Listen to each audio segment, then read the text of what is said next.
बालेश्वर कलाकार संघर वार्षिक सम्मेलन। बालेश्वर जिला कलाकार संघर 8म वार्षिक उत्सव गौरांग संगीत महाविद्यालय वार्षिक उत्सव मिलित भाव जलेश्वर स्थित सरस्वती शिशु विद्या मंदिर परिसर अनुष्ठित होईछि।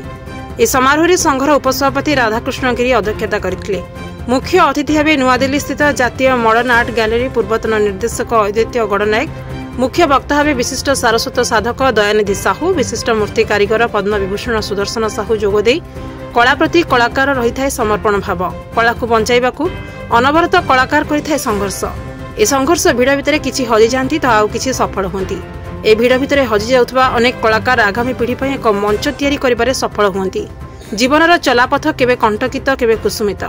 ए कथार मर्म कलाकार ठारू अधिक भल भाबरे किए बा बुझिबो। संघर्ष बिना सफलतार मूल्य नाही बोली मूल्यवान वक्तव्य प्रदान करथिले।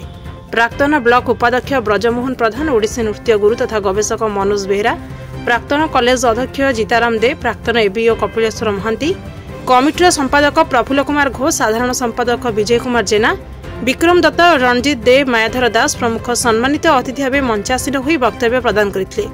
निवेदिता मिश्र, नाट्य सूर्य देवेंद्र प्रसाद शर्मा, गौरांग सेनापति, बरजा पाणिग्राही, निशिकांत जेना, कावेरी पाढ़ी, मूर्ति कलाकार, यात्रा कलाकार, पाला और कीर्तन कलाकार, संगीतज्ञ, नृत्य और यंत्रशिल्पी को मिसाई 33 जन प्रतिभा को संबर्धित करा जायतिला। जलेश्वर मनोज कुमार भूया रिपोर्ट, बी न्यूज ओडिशा।